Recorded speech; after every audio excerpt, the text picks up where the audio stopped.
Alright, hello everybody, welcome back to my channel. My name is Rahma, and for today's video we are going to go over cardiac pathology.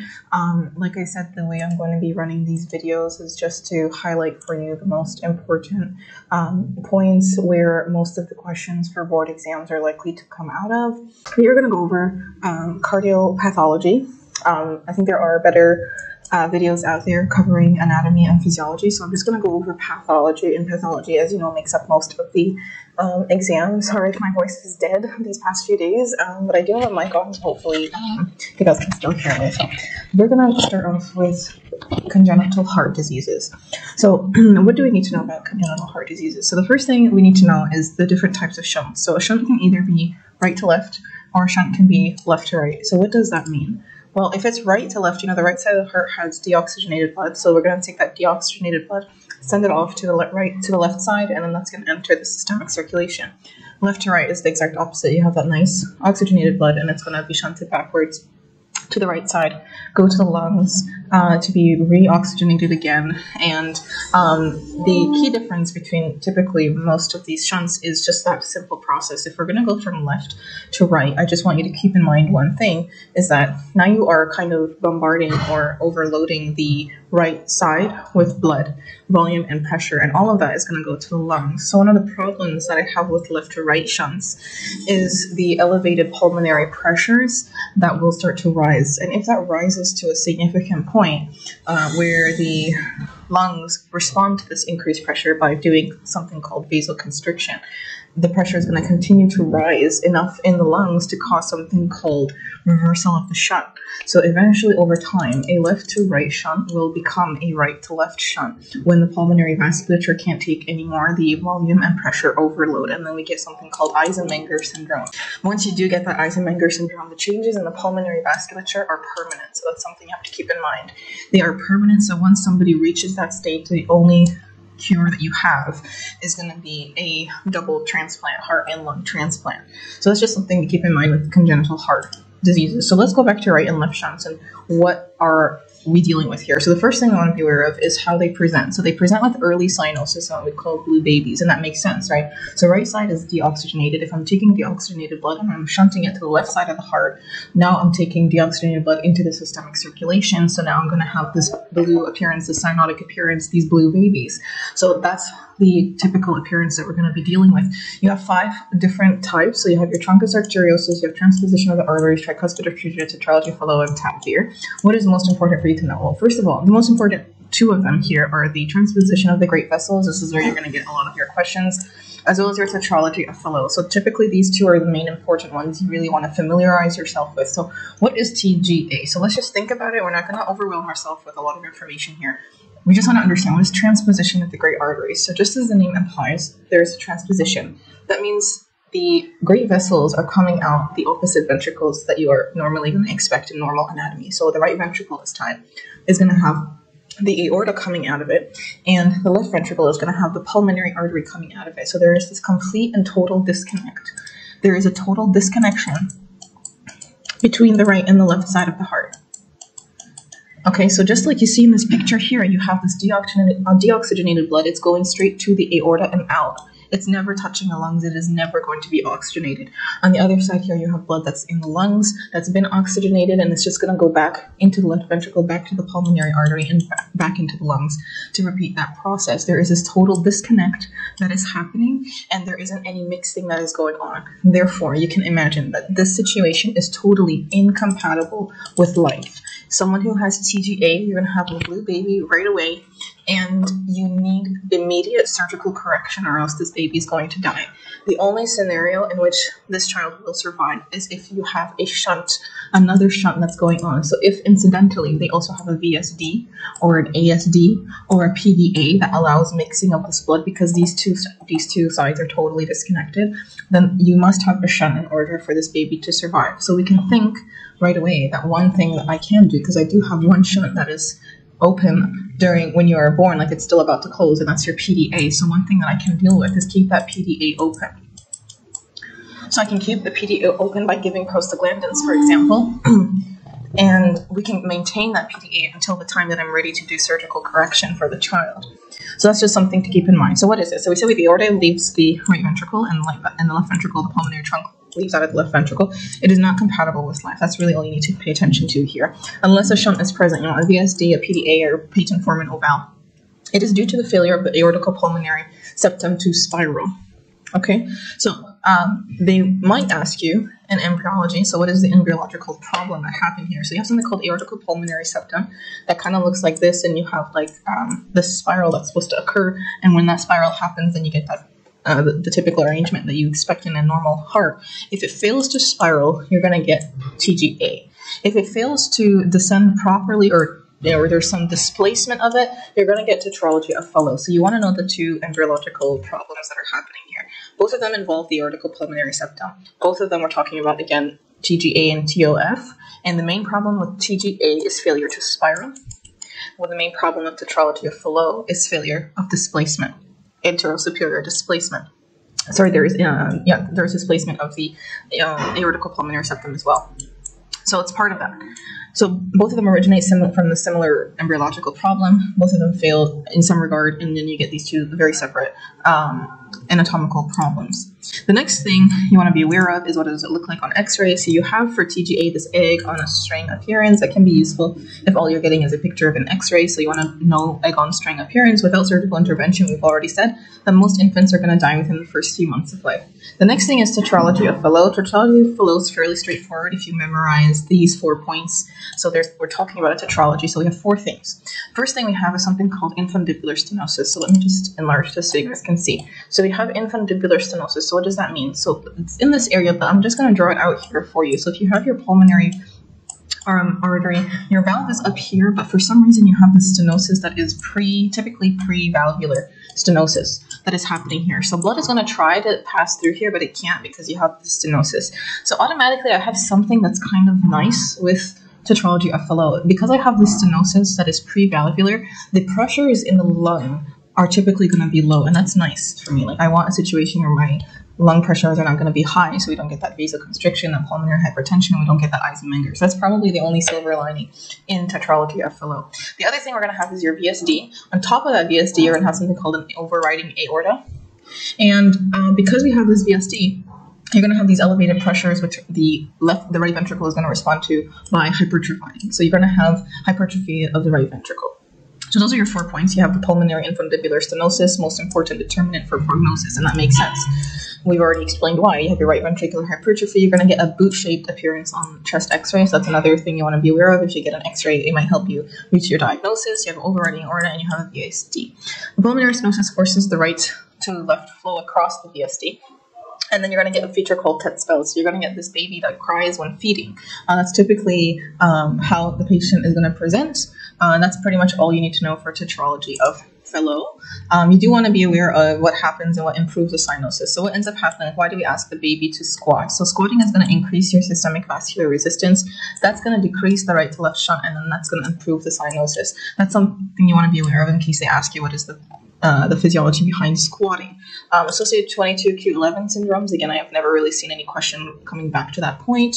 The other thing you want to be aware of is something called Epstein Anomaly. So Epstein Anomaly is pretty straightforward, and this is a nice question with potential to lead to another step question, which is relating to psychiatry. So Epstein Anomaly, the only thing you really need to know is atrialization of the ventricle. So what ends up happening is you have a displacement of the tricuspid valve. So imagine you have your ventricle here.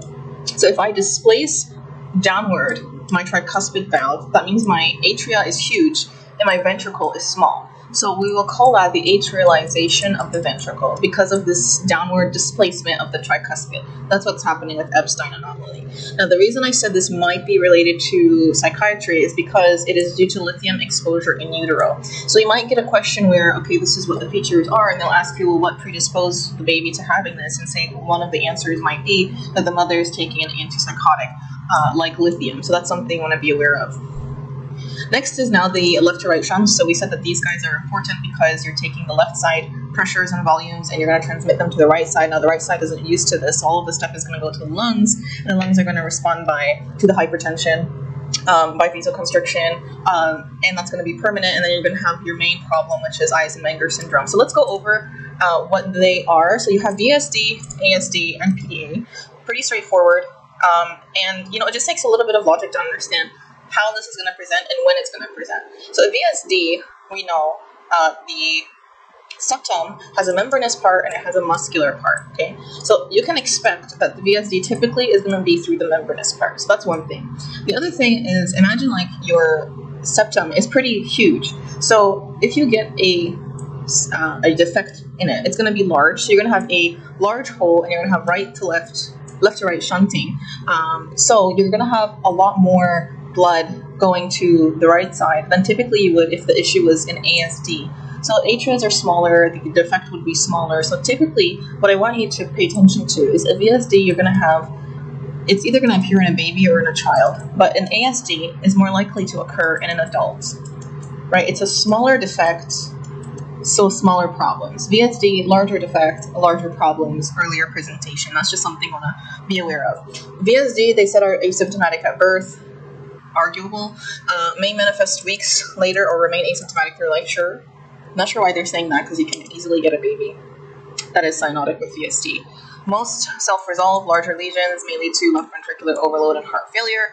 One thing you want to be aware of is something called a bubble test. So they will, inject oxygen, and you want to figure out where it's going, and that can kind of give you a clue to where the defect is, right? So if I have, like, let's just draw this as boxes here with the ventricles and the atria. So that's the right side, and this is the left side here, right? So if I inject oxygen and I want to know where it is, if I have a VSD, I should have like really high oxygen here because I'm getting that nice oxygenated blood from the right side, from the lungs, and then I should also have it here, but low here and low here. That is typically what you would expect.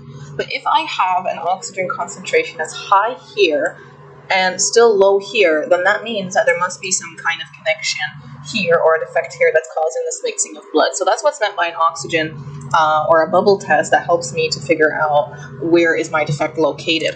The next thing is atrial septal defect. So this is an interatrial septum.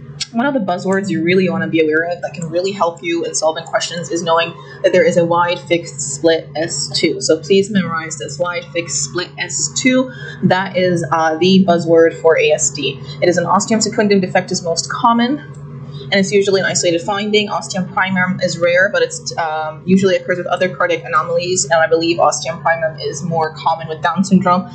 So you might get features of Down syndrome. They'll tell you that the patient has the slanted eyes, the features of Down syndrome, so that can also help you know that it's an ASD. The symptoms can range from none to heart failure, distinct from patent foramen ovale, and that the septa is missing tissue rather than unfused. So that's something that's important to know. So oxygen saturation, in this case, if we are to do a bubble test, we're going to find that there is elevated oxygen levels in the right atrium and the right ventricle this time, and the pulmonary artery. It can lead to something called paradoxic emboli. That can be the case with any of them, VSD or ASD. So what does that mean? It means that, well, if I actually have a embolus somewhere coming from a DVT, for example, as long as I have an opening either here or here, then I might be able to just send that embolus right away to the left side of the heart, and the left side of the heart will send it to the systemic circulation, and it can lodge anywhere, typically in the brain, causing a stroke, for example. So that's something you want to be aware of. Again, we said it's associated with Down syndrome. The other thing is a patent ductus arteriosus. So patent ductus arteriosus, in the fetal period, you have your PDA, so that's normal, and your PDA is supposed to serve two functions. So let's just draw this out, hopefully, so we can make some sense of what's going on in the fetal circulation. So in the fetal circulation, right, we don't breathe. So we don't want any blood to go into the right ventricle to go to the lungs. Lungs are not working when we are in utero. So what do we have? We have a foramen ovale. Let me just erase this. Okay, so we have a foramen ovale. And the reason for that is so that blood can go in from the right atrium and then go right away to the left side, right? The blood that we are getting in utero is already oxygenated from the mother, and our lungs are not working, so it makes perfect sense that we don't need to reach out to the ventricles and pump blood to the lungs and oxygenate that, so we're not going to be doing that. Also, the pressure in the lung is extremely high in utero, so blood naturally will not go into this area. Now, what if during contraction I accidentally drop like a few, cc's of blood into the ventricle? So what's going to happen? Well, I want, in case this happens, I want another shunt to be present in case this happens, to catch blood that is going in from the pulmonary artery and send it back to the systemic and still not reach the lungs. So the reason, what we have for that is going to be our PDA. So here's your aorta. Imagine that's your aorta. And here is your pulmonary artery over here. Now you're going to have this small little shunt that we have. That's your ductus. And this duct, now we said that the pressure in the lungs is extremely high, so the pulmonary artery pressures is going to be extremely high. And the very basic thing we want to know from physiology is pressure, blood moves from areas of high to low pressure. And that makes sense. So if it's high here, then we're going to go this way, in utero. Now, what's going to happen once you're born is the pressure is going to drop significantly. So this is going to switch once you're born. And you're going to have a shunt that now takes blood from the aorta, which is extremely high pressure, and it's going to shunt all of that blood back into the pulmonary artery, into the lungs. So that is your ductus arteriosus, your PDA. So let's see what it says about the PDA. It is in fetal period, the shunt is right to left. That's what we expect, right? We're taking things from the right side of circulation, we're sending it to the left. In the neonatal period, you're going to have a couple of things that occur. You're going to have a decreased pulmonary vascular resistance, so the shunt becomes left to right, just as I've depicted for you. It is associated with a machine-like murmur. So that is a buzzword, you want to highlight that. If you get machine-like murmur, your best guess is you're dealing with a PDA. Patency is maintained by PGE, synthesis, and low oxygen tension. Uncorrected PDA will lead to late cyanosis in the lower extremities, and that makes sense. If I'm shunting all of my blood now, like a great portion of my blood back into the lungs, then I'm going to have decreased pressures and decreased volumes reaching the rest of the body, right? And this is typically after the branches, the coronary branches of the aorta. So the PDA is typically right after that. So the upper limb is supplied just fine, but the lower limb is going to have lower pressure. So you want to keep that in mind for a couple of things, because you're in your differential for any situation where you would have higher pressures in the upper limb. It's important to know what those cases are. So let's review what those cases would be. You have a PDA, that's something that would cause higher pressure variances between the upper and lower limb. You have coarctation of the aorta and coarctation of the aorta. So these two are things you want to be aware of in case so you don't cause any sort of confusion between them. And here we have coarctation. But let's go back and see what we need to know about Eisenmannger. So this is when you have an uncorrected left to right shunt.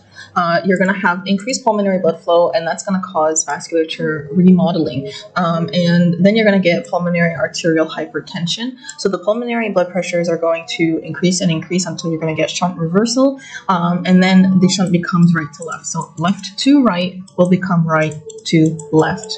You're going to get your late cyanosis, clubbing, polycythemia. The most important thing here, which they fail to mention, is that this is irreversible, and you reach a point where now my lungs are not going to be cooperating because this change is irreversible. So the only solution if you have Eisenmannger is a double heart-lung transplant. So that's something you want to be aware of. The other anomaly you want to be aware of is called coarctation of the aorta, and we don't really need to read anything. Just try to understand what does that mean. So if I have a coarctation, right, that means I have this narrowing that's happening here, right? I'm going to have a couple of things. I'm going to have lesser volumes going through to the lower limbs and lower pressure. So I'm going to have that pressure difference between the upper and the lower limbs, and I'm going to have really high pressure in the upper limbs. So I have a problem where high pressures will predispose to an aneurysm. So a coarctation of the aorta increases the risk of rupturing a Peri Aneurysm, for example. So that's something you want to be aware of. At the same time, well, I need to deal with this stenotic area, right? So what do I need to do? Well, I'm going to open up any collaterals that I have in order to allow blood to bypass this area so I can supply the rest of the body. So we're going to have opening up of collaterals, and typically those are going to be around the ribs and the scapula in order to connect with the rest of the body. So you're going to have opening up of those collaterals, and when those vessels that typically are not adjusted to receiving higher pressures and volumes, the bones around these vessels are going to begin to erode. And when that happens, I can catch that on a chest x-ray. So let's see what they say here. So it's an aortic narrowing near the insertion of the ductus arteriosus, associated with bicuspid aortic valve and other defects in Turner syndrome, sure. Hypertension in the upper extremities, so that's important, and delayed and weaker pulses in the lower extremities. So we call that a brachiofemoral delay. With age, you're going to have intercostal arteries, so these are our collateral circulations. They're going to begin to erode the ribs So you're going to get a notched appearance on the chest x-ray. So that's another important thing you want to be aware of, a buzzword for coarctation of the aorta. And the last thing we've already mentioned is if we're going to have those increased pressures in the upper limb or on that side of the body, you're going to have an increased risk of cerebral hemorrhage due to rupture of aortic aneurysms. The last thing I do want to just point out with PDA, because PDA is pretty important, it might be the case where I want to keep this PDA open, right? Remember we just discussed something called transposition of the great arteries, where there's absolutely no connection between the right and the left side of the heart. So instead of going in, for example, I can go in, I can make an ASD, I can make a VSD, I can go in and puncture through the ventricles and force a defect in order to cause that mixing of blood, right? But one less invasive way for me to do that is simply to maintain PGE levels, prostaglandin levels. So I can give PGE 2, I believe, to maintain the PDA, to keep it open until the time that I'm ready to do surgical correction for TGA. So it's not always a bad thing to have a PDA. It might be the only thing that is keeping a baby alive. So that's just something to keep in mind. So remember that PGE2 maintains the PDA, and to close it, if I need to close it, if that's the only anomaly that I'm dealing with, then we're going to use something called endomethacin. So one way to remember it is endomethacin, like writing it out like end. So endomethacin is going to end the PDA. So that's something you want to be aware of. The other thing is the congenital cardiac defect associations. This is pretty nice factoids that you want to be aware of. Prenatal alcohol exposure, you're going to get VSD. Congenital rubella, that's pretty important. You're going to get PDA. Down syndrome, we said anything with the atria, Down syndrome, and any of the endocardial cushion defects. Infant of a patient with diabetes, so diabetes increases the risk of TGA and VSD. Marfan syndrome is pretty important to know because it has a lot of things. Marfan's is associated with mitral valve prolapse, thoracic aortic aneurysm, and dissection and aortic regurg. So those are very important things you want to be aware of. Prenatal lithium exposure, we've already said that's going to cause that Epstein anomaly, that atrialization of the right ventricle because you have downward displacement of the tricuspid valve. Turner syndrome is another important thing. So Turner or Marfan, you really want to know what they are associated with. Bicuspid aortic valve and coarctation of the aorta. What is bicuspid aortic valve? Your aortic valve typically is 3, but bicuspid is 2. There's like this fusion of the commissures that is happening. Williams syndrome has supravalvular aortic stenosis. Have not really seen any questions on Williams syndrome before. 22q11 syndromes, truncus arteriosus, and tetralogy of Fallot. The next thing you want to be aware of is hypertension. So hypertension, pretty straightforward. Again, not too many questions on it. I haven't seen in QBanks too much. But what is it? So we want to know the exact BPs that we're dealing with. Anything more than 130, more than 130 over 80. What are the risk factors? Pretty straightforward: age, obesity, high sodium, physical inactivity. You might want to know that it's more prevalent in Black people. Features are 2 things you want to be aware of. Typically, it is essential or idiopathic 90% of the time. There's no real reason that it's happening. So that's 90% of hypertension is essential hypertension. This is the kind that you're not really going to have any clues for, and it's typically found, we can say, incidentally when the patient is being examined, by a family doctor, and you're just checking their blood pressure and you find out that it's elevated. So that's one thing. The other thing is that in 10% it's secondary. And this is pretty interesting. And mostly it's due to renal vascular diseases. And I just want you to think of just the kidneys for one quick second. So if you guys remember, the kidneys play a huge role in maintaining blood pressure here. So if for whatever reason, let's just say that I have some kind of stenosis that is occurring here, right, and to the renal artery. Excuse this horrific looking kidney. So say we have some kind of stenosis, we call this renal artery stenosis. So if I have a stenosis, I have this decreased blood that is going to the kidneys. And we already know that that is a huge trigger for activating the renin-angiotensin-aldosterone system by the kidneys. So if I have stenosis here, I typically won't have, there's no other reason for me to have high blood pressure. Just this stenosis is going to trigger RAS, and RAS is going to respond effectively by increasing my blood pressure. So one of the reasons that you can have elevated blood pressure can be secondary to renal artery stenosis. And that is something you really want to be aware of. What does that mean? What is the key point in any of this is to understand one thing, that this patient, this type of patient, you're going to keep them, we have a stepwise way that we can treat hypertension, right? We can start off with, some ACE inhibitors, we can add some ARBs, we can add some diuretics, we have the stepwise approach. You're going to have a patient where they are on multiple regimens, multiple drugs to lower their blood pressure, and still it's high. So if it's still high, I really want to take a look at something secondary. It doesn't make any sense to keep this patient on these drugs. It's not working, so I need to look for another cause, and it might be a secondary cause to any other condition. So there's other causes, of course, of secondary hypertension. So let's see what else they have here. So we said renal vascular disease, and we call that fibromuscular dysplasia. This is typically females, and you're going to have a string of beads appearance of the renal artery. So that's a pretty nice picture over here. You're going to see that string of beads appearance, and then you know, okay, I'm dealing with a secondary cause of hypertension. Usually seen in adult females, like we said, any atherosclerotic plaque that's in the renal artery. Again, that's going to decrease the amount of blood that's going to the kidneys. That's going to activate RAS. That's going to increase my blood pressure. The other two things you want to be aware of is hypertensive urgency and hypertensive emergency. Hypertensive urgency is more than 180/120. What is the main point I want you to get out of any of this? Does it have organ damage or not? If there is hypertension, regardless of the value, plus organ damage, I'm dealing with hypertensive emergency. If it's hypertensive urgency, it's a very high number, like we're dealing with more than 180/120, but there is no organ damage, then it's urgency. Emergency, regardless of the value, plus there is end organ damage, like, you know, there is some CNS issues that's going on, any other problems, then I'm dealing with emergency. So you have severe hypertension with acute end organ damage, encephalopathy, you need to be aware of that, stroke, retinal hemorrhage, exudates, papilledema, myocardial infarction, heart failure, aortic dissection, all of these things, kidney damage, microangiopathic hemolytic anemia, eclampsia. These are all clues that there's end organ damage, irrespective of the blood pressure. It's going to be high, but if it's like, if I'm dealing with 170, right, that's not urgency, but if I have the end organ damage, then I'm dealing with the hypertensive emergency.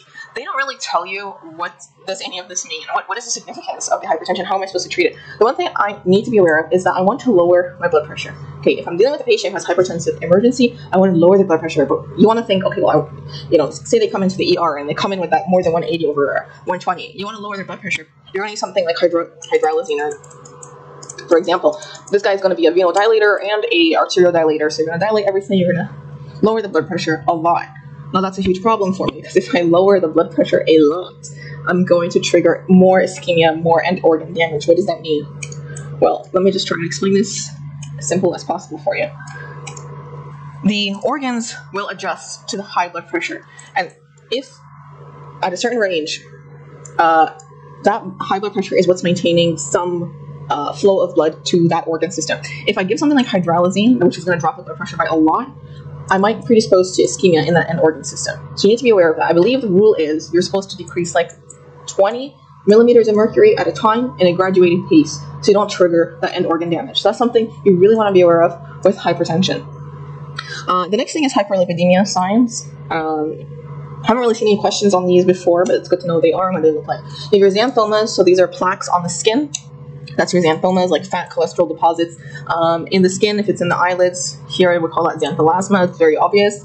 Tendinous xanthomas, those are going to be in the tendons, like at the Achilles tendon at the back of the heel.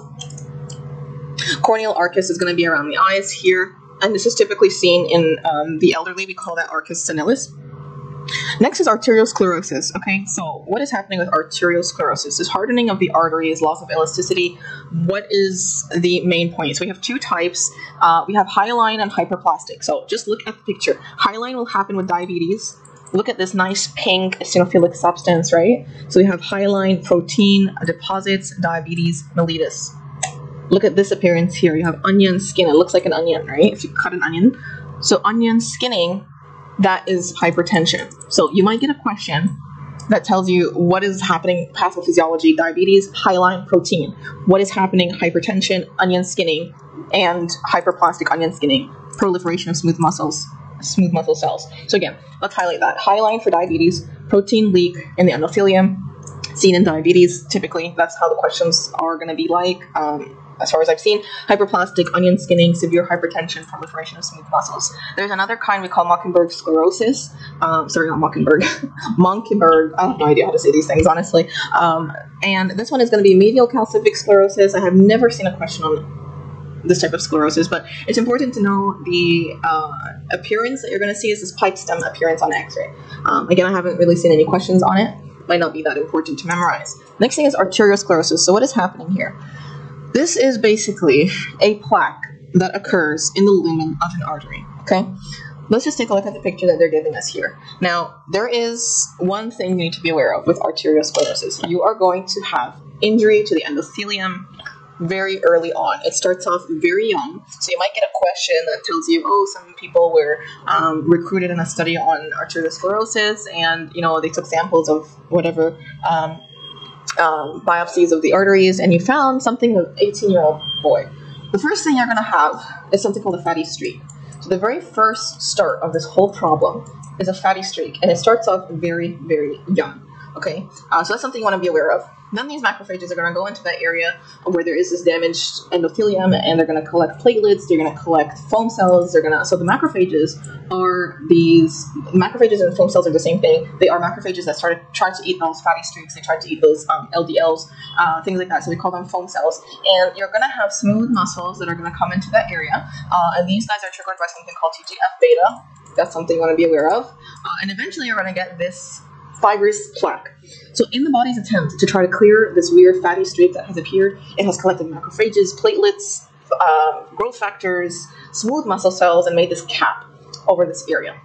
Okay, so I want you to just imagine these contents are extremely prothrombotic. So that's something you want to be aware of. So you can imagine you are in the abdominal aorta, which is an area that tends to have these atherosclerotic plaques. You have this turbulence, you have this high volume, you have this high pressure, right? And you have this plaque that is filled with this prothrombotic substance, okay? If for whatever reason this cap that's on it rips, you're going to trigger a clot. Now, I just want you to imagine this clot. How would it appear? Either these guys leak and cause a clot, or you're going to get a rip in the cap, and you're going to get blood that enters here, and then it's going to clot. And then this guy's going to slowly increase in size, and then you're going to get a closure of the entire vessel. So that is the pathophysiology of what is going on here. Those are the buzzwords you want. You have that fatty streak formation, we've said. You have the macrophages, the foam cells, the TGF-beta that's going to trigger the smooth muscle cells to reach that area. You have a cap. Cap can either rupture or release these prothrombotic substances, or bleeding on the inside, and the cap is going to enlarge in size, and you're going to occlude the vessel. That is what's happening. So we have locations: abdominal aorta, coronary arteries. Those are the guys you really want to know. Risk factors: we have modifiable risk factors. We have hypertension, tobacco, blah blah blah, whatever. But the key thing to know is you're going to start off with something so benign like a fatty streak, extremely young. 18 years of age, you might have it on an autopsy or something like that, and they'll tell you, oh, what is this? Fatty streak is going to predispose if this patient has survived, whatever. Like, they'll give you something like, for example, a patient died in a car accident, 18 years old, and you did an autopsy, and you look at the blood vessels, you found this fatty streak. What does it predispose to? Myocardial infarction, any other issue of atherosclerosis. That would be your answer.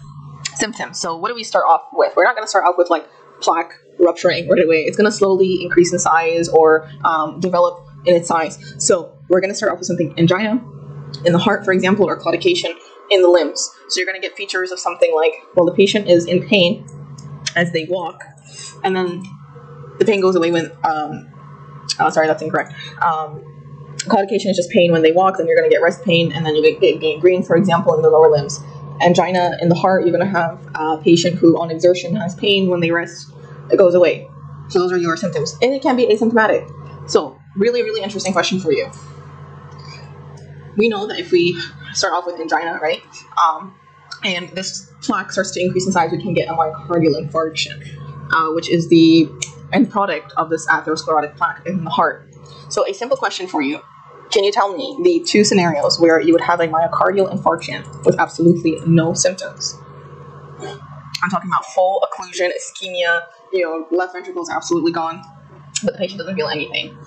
What is going on in this patient? Who are the two patients that you're not going to have any symptoms of myocardial infarction? You have one diabetic patient, because you have peripheral neuropathy. That's important. A diabetic patient might not have the typical symptoms, the crushing substernal chest pain, some elephant standing on my chest situation. They might not have that. The second one is heart transplant. Patient who's had a heart transplant, the nerves get cut, so you're not going to be able to feel if this patient has had a myocardial infarction. So tricky question, pretty obvious when you think about it. So it's good to be aware of that. Next is your progression. So we said you have inflammation as an important pathogenesis. You're going to have endothelial cell dysfunction. The macrophages are going to come to the area, try and fix it, but it makes things worse. LDL accumulation. The macrophages that try to eat the fats. We're going to have foam cell appearance, fatty streaks, smooth muscle, cell migration, like we've said. FGF, PDGF, and TGF-beta is one that they forgot. You're going to get that fibrous plaque. You're going to get this atheromas. That's what we call an atheroma. Calcification. Calcium content correlates with the risk of complications. That's important. You want to know this. Complications are aneurysm, ischemia, infarction, peripheral vascular disease, thrombus, and emboli. Next, we have a aortic aneurysm. So, aortic aneurysm, what in the world is that? So, we have a dilation in the aorta, and it's going to... So let me just draw this out for you. So, aortic aneurysm, okay, let's draw it here. So you're going to have this dilation in the aorta, and we want to be aware of the clinical picture here because it can look very similar to other problems. So let's pay attention. Aortic aneurysm is a localized pathologic dilation of the aorta. So if I'm dilating here, I can compress whatever nerves or whatever is in the area. So you're going to have the clinical picture of abdominal or back pain. This is not really a specific finding, so just keep it in mind when you're trying to answer this type of question. So abdominal or back pain, which is a sign of leaking, dissection, or imminent rupture. So typically it's going to be in the abdominal aorta, and why is that? Because we have high turbulence, high pressures, high volumes going through the abdominal aorta, so you might have a weakening in one area over time, and that's slowly going to cause that dilation. Risk factors include tobacco use, sure. May present a palpable pulsatile abdominal mass. That's a buzzword that you want to know for an abdominal aneurysm. Now, there is this crescent-shaped non-opacification of the aorta due to a flap or clot. So what does that mean? You might have this picture here. It's not very clear, but here is your aorta, and in that weakened area, some blood can enter there, fill it up. That's causing a dilation, similar to a dissection. And it can clog, which is why you see this dark red, the darker color here. Excuse me. The location of it is very important. You want to be aware that is infrarenal. So you might get a question and they'll tell you, oh, patient is complaining of back pain. They have a dilated pulsatile mass in the abdomen. And you have a picture of this abdominal aorta, and you have the renal arteries, and you have the kidneys here, and they'll tell you A, B, C, D, or E. Please select which is the likely area. So you want infrarenal, that's important. It can be thoracic aortic aneurysm. You just want to be aware that that's typically seen with Marfan syndrome. The next thing is traumatic aortic rupture. One thing with traumatic aortic rupture, this is an important question, is where would it happen and how would it happen? How does it happen? Number one, car accident. What type of injury? Deceleration injury. And where would it happen? If they ask you, where would you have a traumatic aortic rupture?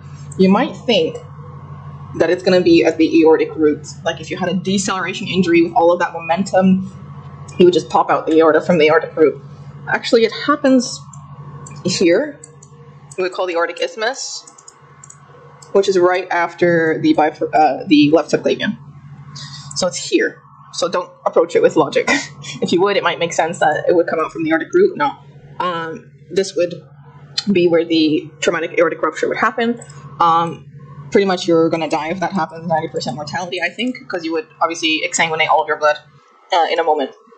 So what does it say here? It says, due to trauma, deceleration injury, aortic isthmus, proximal to the descending aorta, just distal to the origin of the left subclavian. So that would be here. If you get a picture of it, it would be right there. X-ray may reveal widened mediastinum. That's pretty obvious. You're going to have blood in the mediastinum that's filling it up. So that's typically what you would see, but you want to be aware that 90% will not even make it to the hospital or will die en route. Next is the aortic dissection. So let's talk about aortic dissection for a second. Aortic dissection is pretty straightforward. We have a tear in the media of the aorta. So an intimal tear, and when that happens, so let's just start out here. If I have, here's the aorta, and say I am dealing with something like hypertension, which is one of the risk factors for dissection, right? And I have these high pressures that are continuously, going through the aorta. So what happens now if I have a little tear in my aorta? Now, those high pressures and high volumes are now going to continue to dissect this area, and you're going to be left with this dissection that is now filled with blood. So we have two different types. You have type A and type B. The best way to memorize this is type A always involves the ascending. So type A is always ascending. So if the tear started off from the aortic root and continued throughout, or if it started off from here and just stopped there, it just includes the ascending aorta, it's going to be type A. If it includes the descending aorta and the ascending is not touched, it's type B. Okay? Now I just want you to take a look at the first two pictures here, because this is an area where you can get questions and you can confuse aortic dissection with a myocardial infarction. How can that happen? Well, remember that your coronary arteries are going to come out from here, correct? So if the dissection went on to include the coronaries, then one of the presenting features of a dissection may be a myocardial infarction. And you're going to get a patient who's complaining of chest pain that's radiating to their left side, blah, blah, blah, myocardial infarction. If you're rushing your answer and you're not looking for other buzzwords for aortic dissection, you're going to leave it as MI. MI can be a presentation of the aortic dissection. That's what I want you to focus on. So it's associated with hypertension, bicuspid aortic valve. Marfans can present with tearing, sudden onset chest pain radiating to the back. The real buzzword is not that. The real buzzword is an unequal blood pressure in the arms and a chest x-ray showing mediastinal widening. If I have these two signs, then I'm dealing with an aortic dissection, and it could be plus or minus an MI, so it can be in the background of an MI. So just be aware of that. Can result in organ ischemia, look at the Z, because this dissection is now compressing the vessels that are trying to leave that area. So you can have an MI. So Stanford type A, we said, is a ascending in any scenario, either starting from the top going all the way to descending, that's Stanford A, or just only ascending. But type B is descending aorta downwards. May extend to the aortic arch or descending aorta, may result in acute aortic regurgitation or cardiac tamponade. Treatment is surgery. Stanford type B involves only descending aorta, like we said. You want beta blockers, then vasodilators. I want to lower the blood pressure as much as possible in the case of aortic dissection. Now, just to think about this logically, for thinking's sake, if we go back to our picture here, we have two ways this can rupture. If it ruptures here, then all this blood is going to exsanguinate, the patient will die immediately. If it ruptures on the side here, then all that blood will simply go back here and you won't have a problem. So that's something you want to be aware of. The key thing that you want is beta blockers. You want to lower the blood pressure as much as possible, lower the blood volumes as much as possible to avoid this rupture, because if this happens, you're going to have a problem where the patient will exsanguinate all of their blood. Next is subclavian steal syndrome. Subclavian steal is pretty straightforward. We are dealing with a stenosis over here, okay? So I'm dealing with a stenosis, let's say for the sake of this picture, now I have a problem supplying blood to the left limb. So what do I do? Remember, pressure's high to low. So naturally we're gonna go from high to low in any scenario. So right now there is low pressures over here. So what's gonna happen? Well, blood is going to instead go over here, here, here, and now we have a problem. We said we're going to go from high to low, so pressures are pretty high over here, but pretty low over here because of the effect of this stenosis that's happening proximal to the left subclavian artery. What arteries are we dealing with? We're dealing with the vertebral artery. Vertebral artery supplies the back of the brain, or the pons, medulla, that area. So I'm dealing with something that's applying the CNS in some way, vertebral artery. So what's going to happen? We're going to go from high to low. We're going to get, well, this guy's supposed to go up here. Oh, no, he's going to switch now. We have reversal of flow through the left vertebral artery. So this guy's supposed to have blood going up this way, but no, now we're going this way in order to bypass that stenosis and now supply my left upper limb. So let's understand what that's going to look like clinically. You have a lot of scenarios for it. I believe it's just 3. Either you're going to have like some claudication. You're going to have asymptomatic. A patient is either asymptomatic. A patient who has claudication in the upper limb with exertion, like say they are swimming using that left arm. So you're going to get that claudication. I'm not able to. They have this proximal weakness, blah, blah, blah. Claudication. The 3rd degree is claudication plus neurological symptoms. Why? Because I'm shunting blood from the vertebral artery in order to supply the upper limb. So we're talking about stenosis of the subclavian artery proximal to the origin of the vertebral artery. You're going to get hypoperfusion distal to the stenosis. In order to overcome that hypoperfusion, we want reversal of blood flow from the ipsilateral side. So that left is supposed to have blood going up. No, it's going to go down in order to supply the upper limb when it needs that blood. So as a result, you're going to have reduced cerebral perfusion on exertion of the affected arm. You're going to have those features of claudication, ischemia, pain, and vertebral basilar insufficiency, dizziness, and vertigo. You're going to check your blood pressure. You're going to find a difference because I have the stenosis. Pressure on the right is going to be higher than pressure on the left. So that's important, more than 15 millimeter difference in both arms. Associated with Takayasu arteritis may be something that you want to know. Next thing we are going to talk about is, again, the ischemic heart disease manifestations. We've already kind of covered angina. What is the basics of it? Atheroma, increasing in size, causing these symptoms all the way from angina to myocardial infarction. So angina is a lot to take in. It's pretty straightforward. We have either stable angina, where that plaque that we are talking about, it's there, and it's only causing me problems when I am undergoing any exertion. Going up a flight of stairs, having pain, that's stable angina. When does it become unstable? When at rest, I'm also having symptoms. So before, stable angina, relieved by rest. Now at rest, and I'm having symptoms. That's a sign. That's a bad sign.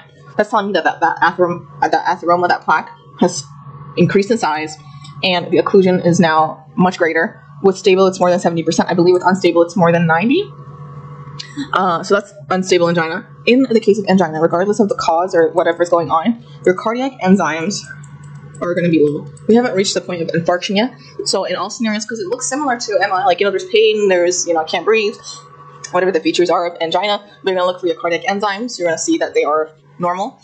So I know I haven't reached the point of myocardial infarction.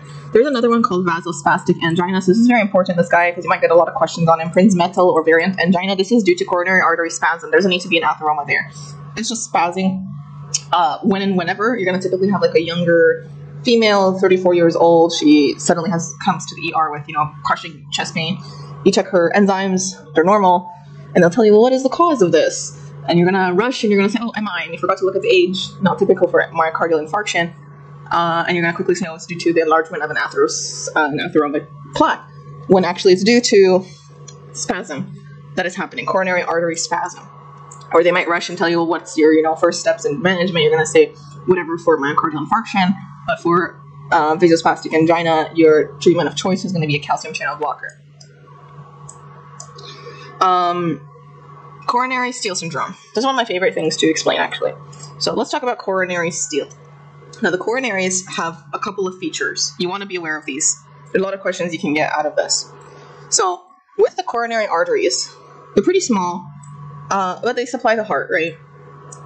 Now, the heart has a specific feature. It is able to extract a lot of oxygen from the coronaries, okay? So much so that it extracts the most oxygen compared to any other organ system, okay? What percentage are we dealing with? Like 80%. That's huge. So the heart is able to extract upwards to 80% oxygen from the blood that it receives. Therefore, one question I can ask you is, the most deoxygenated blood in the body is going to be located where? And you're going to say the coronary sinus. The coronary sinus drains the heart. If I've extracted 80% of the oxygen from it, that means the coronary sinus, which drains the heart, is the location of the most deoxygenated blood in the body. That's one thing. Other thing about the coronaries, especially the left ventricle is huge. When it contracts during systole, for a brief second, I'm going to be compressing the coronary. So during systole, the left ventricle does not receive blood. Only when during diastole does blood reach the left ventricle. This is in contrast to the right ventricle. The right ventricle receives blood during systole and diastole continuously. So one feature that you want to know the difference between right and left is that left only receives blood during diastole when you are relaxed. The other thing, back to the 80%. Well, typically, like say you want to exercise, right? What is the response to exercise? Well, you're going to get some ischemia, you're going to get some lactates, you're going to get some carbon dioxide. These compounds in the skeletal muscle are going to result in one thing in order for your body to adapt to exercise. For example, it's going to lead to vasodilation. So we understand that when we need to increase our demand anywhere in the body, we vasodilate, correct?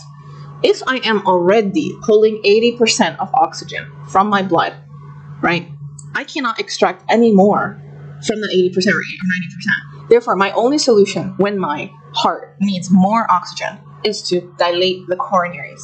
That is the only choice that I have.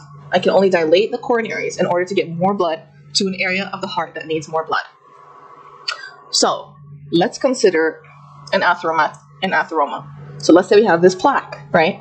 So this plaque is there. I have less blood going to the whatever is being supplied by the LAD, for example. My only solution to that is going to be to dilate maximally in order to compensate for this atheroma that is now causing me some ischemia. So what in the world is coronary steal? Well, you see, I have this maximally dilated vessel over here. Let's say this guy over here is maximally dilated. If I give a vasodilator. Why does that cause features of angina? And why does it tell me or help me diagnose that this patient has an atherosclerotic problem? How does that make sense? How is giving a vasodilator, which makes sense, going to cause ischemia in a patient? Because that's how we diagnose this. How does giving a vasodilator cause ischemia and prove to me that this patient has ischemic heart disease? Well, here's what's happening. If I give a vasodilator to a maximally dilated artery, it's going to do nothing.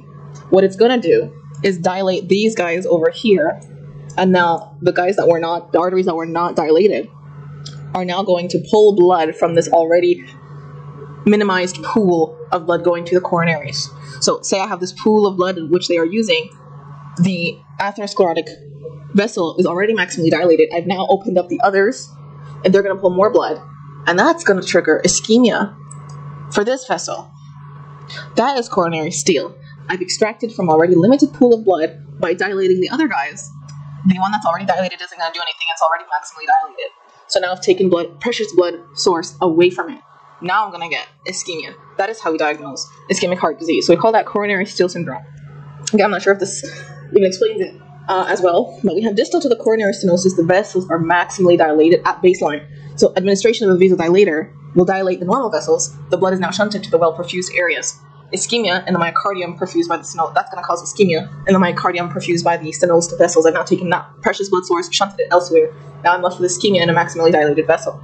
This is the principle behind pharmacological stress tests with a coronary vasodilator. So don't get confused. It makes sense, like, hey, I want to dilate, but I'm already maximally dilated, so I'm going to dilate the other guys and shunt precious blood away to them, causing ischemia in the vessel that I'm having a problem with. Next is sudden cardiac death. So many questions you can get on SCD. Deaths occur within 1 hour of symptoms, typically due to a lethal arrhythmia, might be due to an underlying hereditary channelopathy, long QT, Brugada Syndrome. Think of deafness, associated deafness as a potential answer.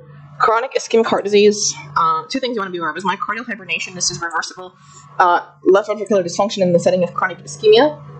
You need to be aware of this versus myocardial stunning, which is dysfunction after a brief episode of ischemia. You want to be aware of those two definitions. Next thing we have is myocardial infarction. The key thing to diagnose it is those elevated markers. So you have CKMV and troponins. You might have ST segment elevation or no ST segment elevation. There's not a rule for you to memorize ST elevation as a buzzword only for myocardial infarction. It might be an NSTEMI. So that's something you want to be aware of. So subendocardial infarct. It hasn't reached all the way through. This one has. It has reached all the way through. You're going to get that ST segment elevation, ST segment depression, subendocardium. The endocardium is already at risk. Why did I say that? As I already explained that before. During diastole, you're only getting blood during diastole. The subendocardium is at risk of ischemia in the left ventricle. So if I add any more to it, you're going to get that subendocardial infarction. So that's important to keep in mind. Next is the evolution of myocardial infarction. This is pretty straightforward, honestly pretty interesting as a read to understand the process and what's happening. So you want to just take a look at this table and understand time and the complications. You want to be able to guess what is most likely complication this patient is going to get based on the time of whatever symptom they're having. There is something I just want to discuss, which they do not share here. Something called reperfusion injury. So before we get to myocardial infarction, I just want to discuss something called reperfusion injury. So it makes sense that if I have a clot, remove that clot, and therefore I've alleviated the problem. Makes sense, which is true. You have reversible injury that happens first, and then you get irreversible injury later. So if I can catch the patient within that nice window of opportunity, I might be able to save them from a lot of problems by reperfusing early. However, we have something called reperfusion injury. And this is, they say here only due to calcium, I think. There is a lot more pathophysiology that is going on. And I want you to just imagine a blood vessel, and you have an occlusion. Okay? So let's say this is the heart over here. Well, now the heart is not getting blood, it's not getting oxygen, it's going to resort to anaerobic energy. Now we're going to have lactate, CO2 buildup, mitochondria, very sensitive to lack of oxygen. They're going to freak out. Lysozymes, and those enzymes, they're also going to freak out and spill everything. So now I have a buildup of very toxic enzymes. I have calcium over here. And on this other side, waiting on this lovely perfused side, we have oxygen. That's great. And we also have calcium. Oh, that's awesome. We also have neutrophils, which are going to sense, you know, oh my God, there is a injury on the side, so let's go and help and, trigger that inflammation response that we know. So what is going to happen if I remove this clot? Because I want to quickly take it out, right? Well, you're going to get a couple of things. The main issues are going to come from these guys: neutrophil, oxygen, calcium, and your mitochondria. Okay? So, let's say I have removed the clot. What is going to happen? Well, the first thing that's going to happen is you are going to release calcium to the heart muscle. Heart muscle that just experienced massive level of ischemia. What is it going to do? It's going to contract in the presence of this calcium. So you're going to get this squiggly appearance in the heart muscle. And I believe it is called... Where is it? They don't even have a name for it. They do have a name for it. But you're going to get that contracted muscle in response to the calcium reaching that area. So you're going to get this microscopic appearance. Now, what else is going to happen? Calcium is a pretty bad guy, honestly. He's going to go to the mitochondria that have already experienced that tremendous level of ischemia, and it's going to trigger apoptosis in the mitochondria. And it's not pretty. It's going to spill out all of the mitochondrial enzymes. These guys are toxic. You're going to cause more inflammation. So you're going to cause more injury as a result of calcium. Calcium does two things. The muscle is going to contract, trigger apoptosis in the mitochondria. You're going to get more injury. Next thing is oxygen. Oxygen is going to go to that area. It's going to do the exact same thing to the mitochondria. The mitochondria are sensitive now. They're like, what is this oxygen? Oxygen is going to trigger radicals and all of this damage. We've increased our damage. The other thing is the neutrophils. The neutrophils have seen all this damage, and they're like, okay, well, cellular damage is a trigger for inflammation. So let's go and extravasate. Remember, neutrophils do a little tumbling, rolling, blah, blah, blah, attachment, extravasate through the blood vessel. And they're going to go to this area to clear out this inflammation and all of this damage. Problem, I've reperfused, but on a microvascular level, I've occluded with neutrophils. So I have a occlusion I can't overcome because that area is now filled with neutrophils. So I've blocked it. Does that make sense? So that's reperfusion injury. It's all these 5 features: lysozymes, mitochondria, calcium, oxygen, and neutrophils. So the next thing is the evolution of myocardial infarction. We said we want time, we want complications. So then the first 0 to 24 hours, you're going to get your infarction. You get the wavy fibers. So those are the wavy fibers that I was talking about. So that's the contraction of the muscle in response to circulating calcium in the area. You're going to get your edema, you're going to get your hemorrhage. If you do reperfusion, you're going to get reperfusion injury, free radicals, and increased calcium. You're going to get hypercontraction of the myofibrils. So that's going to look like this weird squiggly myocardium that you see. Next thing that you're going to want to be aware of is the complications. Patient on their way from a heart attack in the ambulance died of whatever. What was likely the cause of death? Arrhythmia. First 0 to 24 hours, arrhythmia. Ischemia is a huge trigger for issues in the conduction system. So you're going to have ventricular arrhythmia.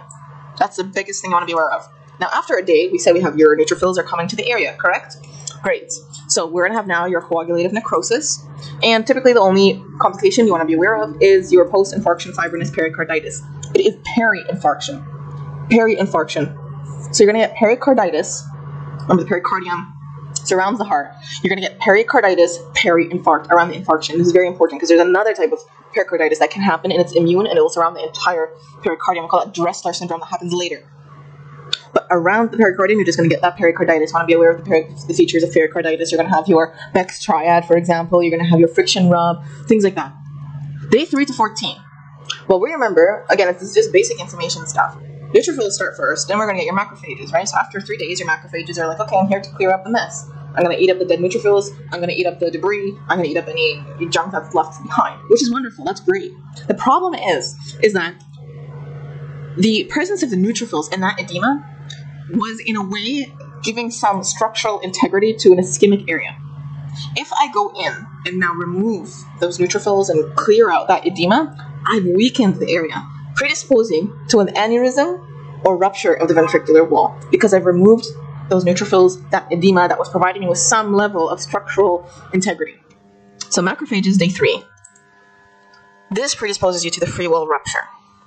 Free wall rupture can bleed into the pericardium and get cardiac tamponade. You want to be aware of tamponade.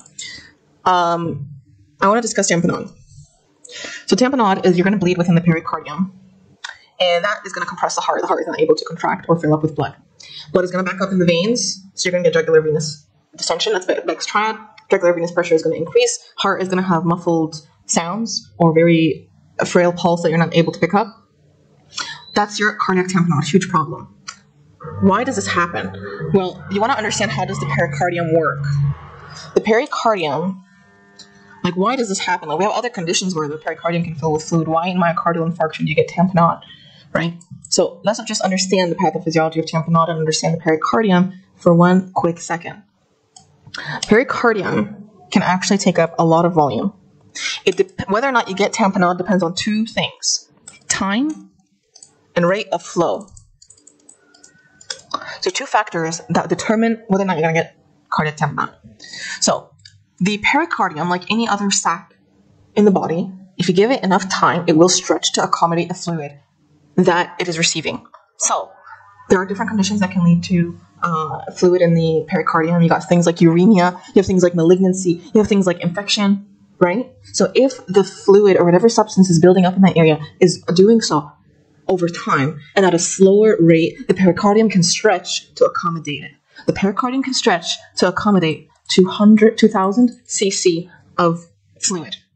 However, when do I get cardiac tamponade? If the time was too short for me to allow room for expansion and the rate of flow was very fast. So imagine if you have cardiac wall rupture. That is insane. You have a lot of fluid that is exiting, now filling up the pericardium. I don't have enough time. As little as 20 cc of blood will trigger cardiac tamponade. So that's your cardiac tamponade in brief. Next thing is your papillary muscle rupture. Lovely question. Let's highlight that. Papillary muscle rupture. What's going to happen? Remember, your papillary muscles, they hold your valves in place, kind of like this, right? So, 100 different types of questions they can ask you about this. If you have a papillary muscle rupture, we're dealing with valves. Valves are the things that make noises. Remember? Great. So, if I have a problem with them, I'm going to get a murmur. So, if you're going to get a murmur, a patient who had a recent heart attack and now you check their heart and there's a new onset murmur, what happened? Papillary muscle rupture.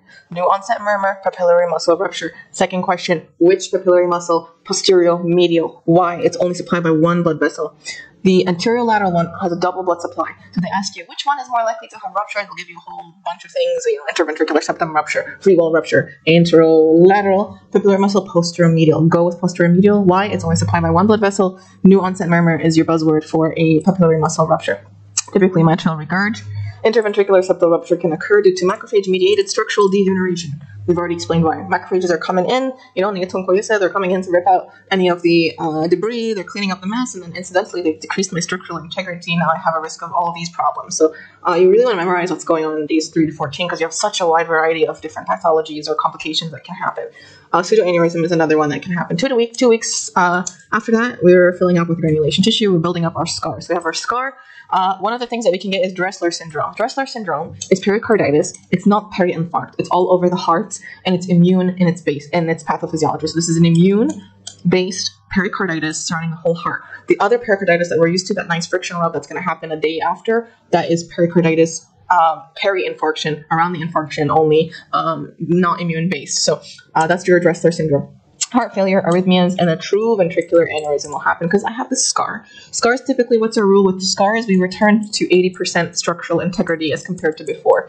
So this weakened area now, imagine the heart continuously beating at those volumes, at those pressures, and then slowly this is going to dilate and make this sac-like structure. You got yourself a true aneurysm. That's it for your complications. How do we diagnose myocardial infarction? Myocardial infarction, you have your ECG is gold standard, but remember we can have STEMI or STEMI. We have your cardiac troponins.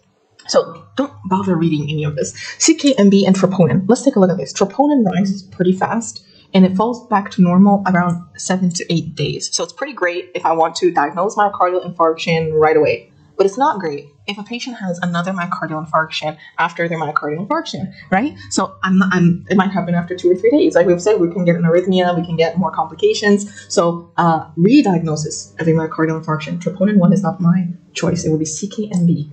Okay, so CKMB rises 6 to 12 hours. This guy's more specific. So cardiac troponin, wonderful, great, diagnose the first myocardial infarction, specific for the heart. CKMB is not specific. It can be elevated in other muscular issues, but it's useful because it drops around day 2 or 3. The levels drop around day 2 or 3. It's useful for me if the patient complains again. Oh, I have, crushing pain. I have another MI. Troponin, can't wait 7 days to figure that out. So CKMB, not specific, helps me to diagnose reinfarction. Troponin 1, specific, great, but it drops at around 7 days, so I won't be able to diagnose reinfarct. So cardiac troponin, more specific for the heart. CKMB rises 6 to 12 hours and is predominantly found in the myocardium, but it can be released from the skeletal muscle, so it's not specific for the cardiac problems. Useful in diagnosing reinfarction following acute MI because the levels will drop after 48 hours, so that's pretty useful for me. Larger MIs lead to larger elevations in troponin, so maybe that can tell me, a clue into the degree of the MI that I'm dealing with. That's pretty much it for those guys. Ecg localization and STEMI. I have only one simple way to memorize any of this. Anything hitting V1 to V6, you're dealing with LAD. So V1, V2, V3, V4, V5, V6, you're dealing with LAD. Best bet, you're dealing with LAD infarction. Lateral leads 1 and AVL, so AVL lateral lead.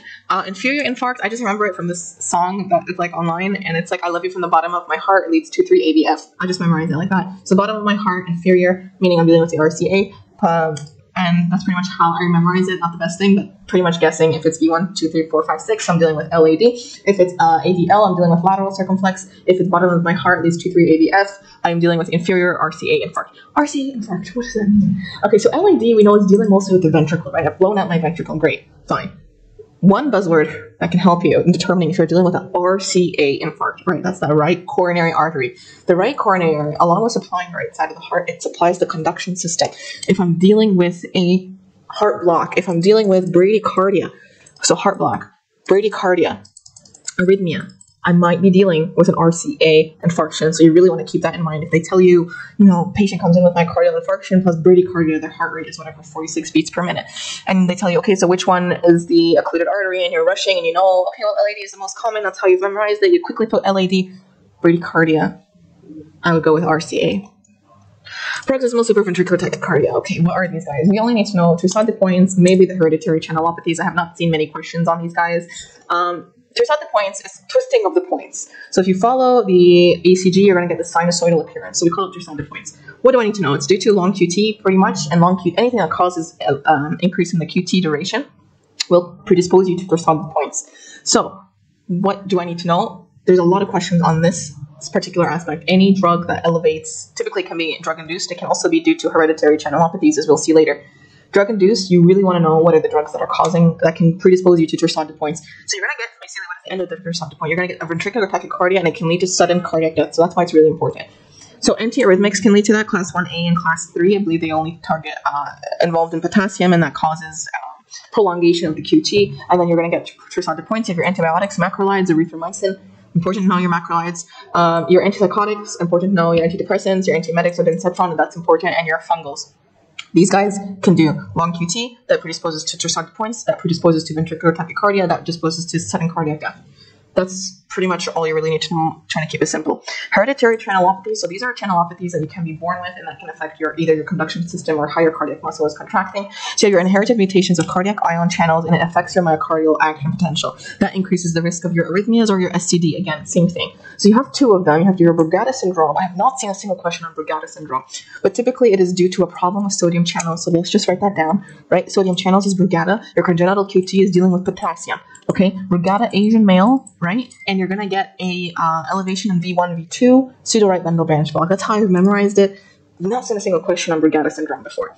So sodium channel, Asian male, leads V1, V2, pseudo-bundle branch block, Brugada. Autosomal dominant, sure. They ask you. It's autosomal dominant or recessive. The other one is congenital QT syndrome, and that's dealing with potassium channels. We have two. Dervell-Lang-Nielsen has deafness. So there's two. Romana Ward, no deafness, autosomal dominant, and Dervell-Lang-Nielsen is autosomal recessive, and there is deafness. So those are the hereditary channelopathies. The next thing is your Wolff-Parkinson-White syndrome. So this is the most common type of ventricular pre-excitation syndrome. What does that mean? We have an accessory conduction pathway. So remember, with your conduction pathway, you have your SA node, you have your AV node, you have your bundles, and then you have your Purkinje that's going to go down to the cause of ventricular contraction. These guys have an accessory pathway, and that kind of, so we have this natural, block that's happening to give time for the atria to contract, to give the time for the ventricles to receive that blood. So you want this like nice spacing of time between them. But with people who have Wolff-Parkinson-White syndrome, you have an accessory pathway. So that nice pause that we have to allow for the ventricular filling is not going to happen. So you're going to get this ventricular pre-excitation. They're going to contract too early on in the conduction pathway, and this is due to an accessory conduction pathway from the atria to the ventricle. It's letting it read the impulse sooner than it needs to, and it's going to contract, and it's not going to be an effective contraction. So you're going to have, so we call that the bundle of Kent. So you might want to highlight that bundle of Kent. It's due to an accessory conduction pathway. It's a ventricular pre-excitation syndrome. So the ventricles will begin to depolarize earlier, and you're going to get a supraventricular tachycardia. You can get a sudden cardiac death as a result. What is the buzzword for this guy? The buzzword is this delta wave. Please be careful. It's really not worth missing this if you get an ECG, because the delta wave is extremely obvious on an ECG. So delta wave ECG, so you're going to get that kida, and then just like that weird delta wave. Remember, typically you have there's a line, and then you're going to get your QRS. No, you don't get that. You're just going to get that delta wave. So for me, kind of like memorized it, like it kind of looks like a shark fin. So the wave, when you're riding the wave, beware of the sharks. That's kind of like how I remember. You're going to see that wave, and it looks like a shark fin on the ECG. That's how I remember Wolff-Parkinson-White. ECG tracings. Oh my goodness, I want to skip this. ECG tracings. Okay. Honestly, aside from, to be totally honest, like this section here is the only thing that helped me memorize these guys. You have your atrial fibrillation is your chaotic and erratic baseline. Just pee everywhere. They've gone crazy. You have your irregular rhythm. That's your buzzword. We already know that one from our studies. We have a couple of issues. Atrial fibrillation, you're not really having a proper contraction. So what is going on here is the blood is going to pool in an area called the atrial appendage. Blood is going to end up in the atrial appendage. It's kind of like this like pocket that's sticking out from the embryological remnant of the heart, and then you're going to have blood that fills up in the area because of this atrial fibrillation, and then it's going to clot. You're likely to throw a clot with atrial fibrillation. They'll ask you why or where. Atrial appendage. Most common risk factor includes hypertension. This is important because hypertension causes structural changes in the heart, and that's going to affect the conduction system, and that's one of the reasons why you're going to get atrial fibrillation. Another cause is holiday heart syndrome. You're going to get a patient who comes to the ER, difficulty breathing, blah, blah, blah, all the features of atrial fibrillation, and it's Christmas. So it's likely they drank a lot of alcohol, and that will trigger issues with the conduction system causing atrial fibrillation. That's another thing you want to be aware of. Atrial flutter is rapid successions. So R to R for atrial fibrillation is irregular beats. So the R to R for the ventricular contraction are not going to be evenly spaced out. So that's your irregular. But with atrial flutter, the ventricles are fine. You're going to have that normal interval between RR1, RR2, RR3. So it's a rapid succession, identical back-to-back depolarization. You're going to get a proper depolarization with atrial flutter. You're going to get that sawtooth appearance. Again, I haven't really seen any questions on atrial flutter before. A lot of the questions are coming out from atrial fibrillation because you can really have complications there. There isn't any real contraction that's happening, so blood is going to stagnate inside that atrial appendage, and you're likely to throw a clot, so you want to be careful with that. Ventricular fibrillation, this is the one that just looks completely crazy on the ECG. You have no discernible pattern. You can't tell any waves apart. Problem is that it's a fatal arrhythmia. Next, you have your blocks. So blocks are first, second, and third degree. Second is divided into two additional types. The first degree one is your PR interval is prolonged. There's nothing else with it. There's no drop beats. There's no irregularity between the R to Rs. You're just getting that nice PR interval. Remember, that's your PR interval before you get your QRS. It's just prolonged. How much? More than 200 milliseconds? Okay. Benign asymptomatic, you're not going to get any questions on first degree. Second degree, you're going to get progressive lengthening of the PR interval. It's going to keep getting longer, and you're going to get one drop beat. What does that look like? A P wave without a following QRS complex. So progressive lengthening of the PR until the beat is dropped. That's your second degree Mobitz type 1. So let's go back to what they say, because this honestly helps me memorize it. So if R is far from P, then you have first degree. So we've already said your PR interval is prolonged. So if R is far from P, you have first degree. Longer than drop, you have Wicking back. So that's what we've said. You're going to get PR interval that increases, then you're going to drop beat, that is Wicking back. So longer drop, Wicking back. If some P's don't get through, you have Mobitz type 2. So for Mobitz type 2, you have a drop beat that is not preceded by that nice progressive lengthening. So you're going to get normal PQRS, P drop, but without that nice gradual increase in your PR interval. So the drop beat that is not preceded by a change in the length of the PR interval.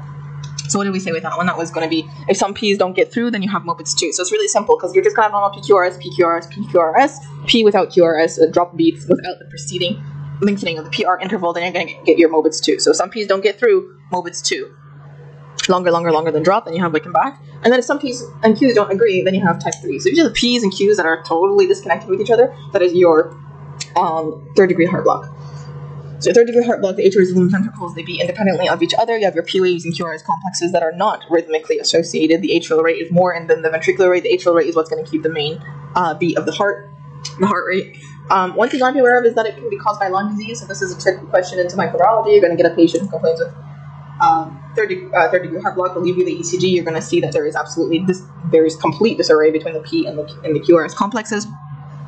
And they tell you that this patient has a rash on their chest. And they'll tell you the vector that transmits this infection is what. So this is like a multiple step question. You have to be able to read the ECG is type 3 third degree heart block. You have a rash on the skin, so you're dealing with Lyme disease. So Lyme disease is caused by Borrelia burgdorferi, and then they're going to tell you, oh, what's the vector? Isotes tick. Please don't forget that Lyme disease, Borrelia, is a type of spirochetal infection. You may forget that. It's typically used as spirochetes to syphilis. Borrelia is another one, and leptospirosis. So those are your three spirochetes. Myocardial infarction complications. Pretty straightforward. Let's go. Myocardial infarction complication number 1. First thing, cardiac arrhythmia. Patient likely to die before they end up to the hospital. Why? Myocardial infarction. Typically, which one? Ventricular fibrillation. Post-infarction fibrinous pericarditis. 1 to 3 days, you're going to get your friction rub. It's not always a rule that you get friction rub with pericarditis. If it's large enough, you won't get any friction rub. Capillary muscle rupture, 2 to 7 days, posterior medial one. Why did we say that? Because it has a single blood supply. New onset mitral regurg is a clue to a papillary muscle rupture. RCA, so you're also going to have, so the RCA is what supplies, I believe, the posterior muscle. So you're also going to have that bradycardia or that heart block because the conduction system is now affected. Interventricular septal rupture, days 3 to 5. How do I know that? Bubble test. Check for IVSD. You're going to have elevated oxygen levels in the right ventricle. Ventricular pseudoaneurysm. Free wall rupture, we said that's days 5 to 14. Why? Because of macrophages. Free wall rupture, I can bleed into the pericardium causing cardiac tamponade. True ventricular aneurysm, 2 weeks. That's when I have my scar. 80% integrity. Now I'm going to get that dilation of aneurysm. Dressler syndrome, several weeks later. Autoimmune phenomenon resulting from fibrinous pericarditis.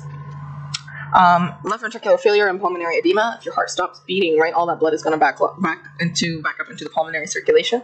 Or if you have that bradycardia or left ventricular pump failure, so you're going to get your pulmonary edema. That's a problem. Now we're going to talk about our cardiomyopathies. These guys are pretty straightforward and honestly very interesting. What we need to understand with the cardiomyopathies is how does my heart deal with pressure and volume. And for this, we need to understand Starling forces. Starling forces state that the longer or the more effective a stretch is, the stronger the contraction. Meishi, I have a problem with my heart, okay? The first problem is, for some reason, I'm being overloaded by pressure or volume. Depending on which one, I'm going to get a different type of cardiomyopathy, okay? So, if I have pressure overload, I'm going to respond by adding my sarcomeres in parallel to each other.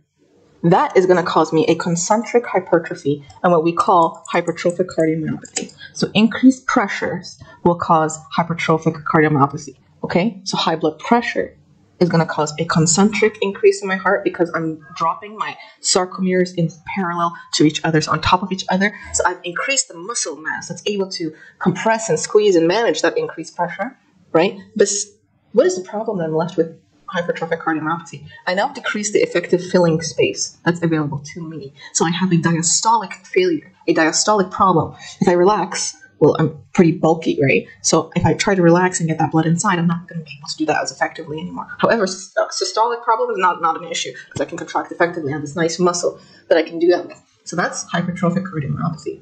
Now, if I have a volume problem I can overcome by increasing my volume. So I'm going to add my sarcomeres in series to each other, like this. So I've enlarged my heart, I've dilated it, which is wonderful because diastole is going to be great because I can fill up the heart with that added volume. But when I come to contract, I have this flabby, weak muscle that is not able to contract during systole, so I have a systolic failure when I'm dealing with dilated cardiomyopathy, for example. Okay, so let's talk about dilated cardiomyopathy. It is the most common cardiomyopathy, 90% of cases. Typically idiopathic. It's often due to a mutation in titin gene encoding the protein called titin. So I just remember, like, if you watch Attack on Titan, they're a very large dilated cardiomyopathy, titin protein issue, TTN gene mutation. Other etiologies can be drugs like alcohol, cocaine, doxorubicin. That's important. Remember that from hematology. Doxorubicin. Viruses that can cause it, Coxsackie B virus. Chagas disease causes dilation of everything. Chagas disease, don't forget Chagas, dilated everything. Dilated esophagus, dilated heart, megacolon. Everything's dilated with Chagas disease. Okay? Hemochromatosis. I wouldn't memorize hemochromatosis with dilated cardiomyopathy. I prefer to memorize it with restrictive cardiomyopathy. Sarcoidosis, largely the same thing.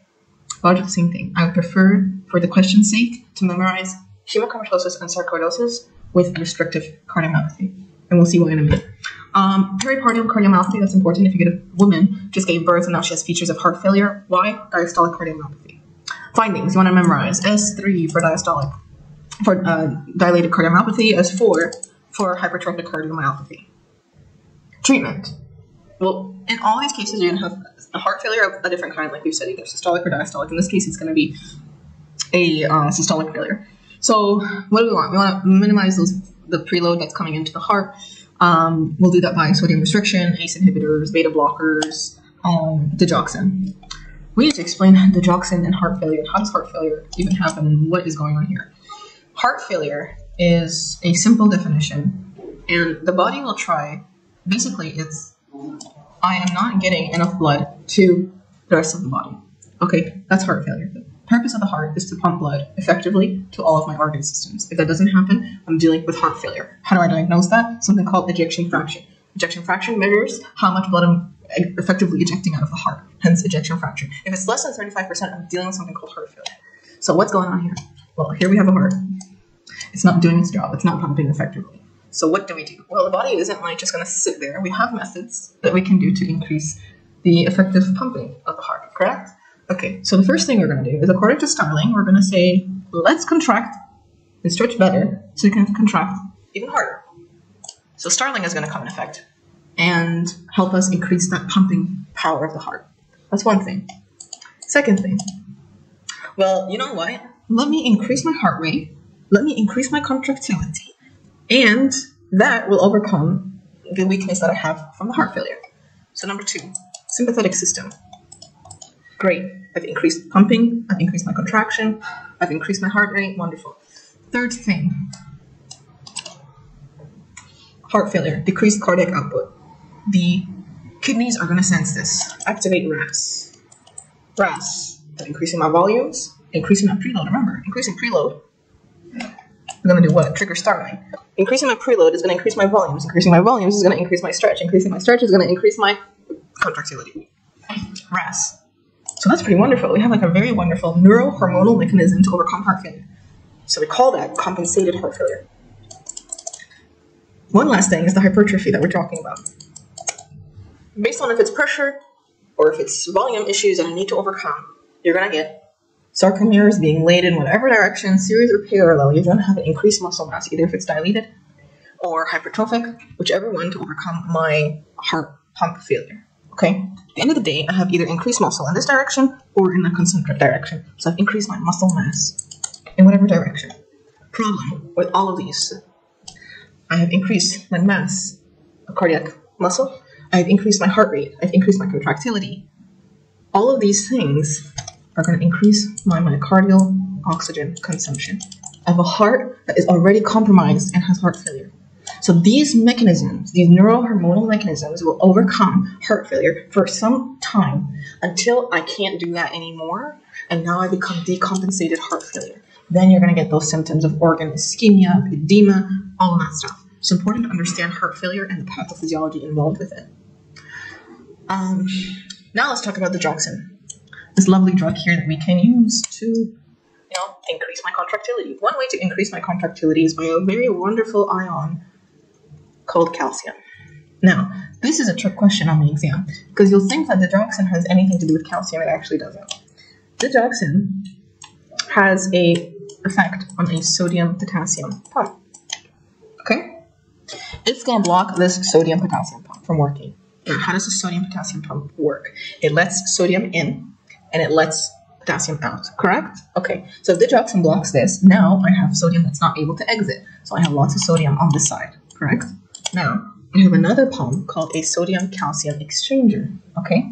Now, sodium-calcium exchanger is going to let in sodium and let out calcium. Now, what is the driving force for this pump? The driving force for this pump is the electromagnetic potential on this side, okay? So if I already have sodium high on this side, then I don't need to let any more calcium in. So I'm going to decrease the driving force of this pump. If I decrease the driving force of this pump and not let sodium in, then effectively I've stopped one of the only ways for me to get rid of calcium outside of the cell is through the sodium-potassium exchanger. So I'm not going to let calcium leave.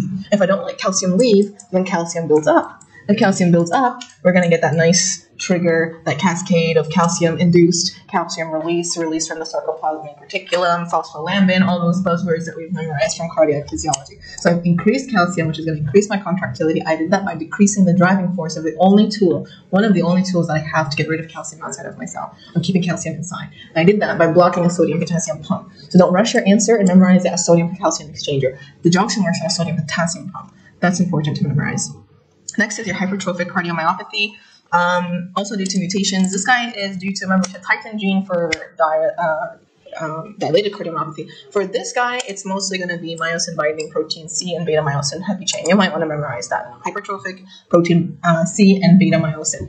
The causes of syncope during exercise. This is important. Clinical picture, the clinical vignette that you're going to get is a young man who is working out or playing on a soccer field, and he suddenly collapses, sudden cardiac death. What likely did he have on autopsy? Hypertrophic cardiomyopathy. Findings is going to be S4 and systolic murmur. Like we said, it's a systolic problem. Diastolic dysfunction eventually is going to ensue. And one of the weird ways hypertrophic cardiomyopathy layers itself has a particular predilection for the septum. So you're going to have a septal predominance first, and that's going to cause a problem where in certain conditions where you're going to get a lot of questions on what can I do to minimize the problem with hypertrophic cardiomyopathy. If I have an issue bulge, like an asymmetric bulge in my septum, I'm going to be effectively blocking outflow of blood into the aorta, for example. So that's one of the main issues of hypertrophic cardiomyopathy. The one question you're really going to get asked is, how do I decrease the murmur associated with hypertrophic cardiomyopathy? I just want you to understand one thing. If we're dealing with a septum that's blocking, like say the septum looks like this, and it's blocking effectively my aortic valve, okay? So what do I want to do? Well, I would like to increase the volumes coming in to the left ventricle, because if I increase the volume, that's going to push this guy over. You're going to make room, and now I'm able to exit and allow blood to pass, because this hypertrophied asymmetric septum is blocking blood on its way out. So I want anything that is going to increase my preload, increase that volume that's coming into the left ventricle in order to push that septum away from the valve. That is something that you really need to understand. Myofibrillar disarray and fibrosis, you get a picture of a pathology, and you're going to see myofibrillar disarray. It looks like a mess. You know, the heart typically has all these nice organized fibrils. It's going to be a complete mess when you see it on pathology. Next is restrictive cardiomyopathy. It is a shame you don't get too many questions on restrictive, because it's actually one of the most interesting. So for whatever reason, the heart is not going to be able to contract. So we're dealing with not relax, so you're going to get a diastolic dysfunction that ensues. Why? Because there's something that has infiltrated the heart, okay? And the reason for that is can be fibrosis, molecular endocarditis. Remember, that is associated with SLE. And amyloidosis, sarcoidosis, hemochromatosis. I said before you memorize amyloidosis, sarcoidosis, and hemochromatosis with restrictive or infiltrative cardiomyopathy. We said molecular endocarditis is hypereosinophilic. They don't make any mention here that this is associated with SLE, and the molecular type of endocarditis will throw clots that are called merantic, which are on either side of the valve, and they're pretty small, and they are non-infective or non-bacterial in origin. And here we go, we have heart failure. Okay, so it's a pump dysfunction, we've already said that.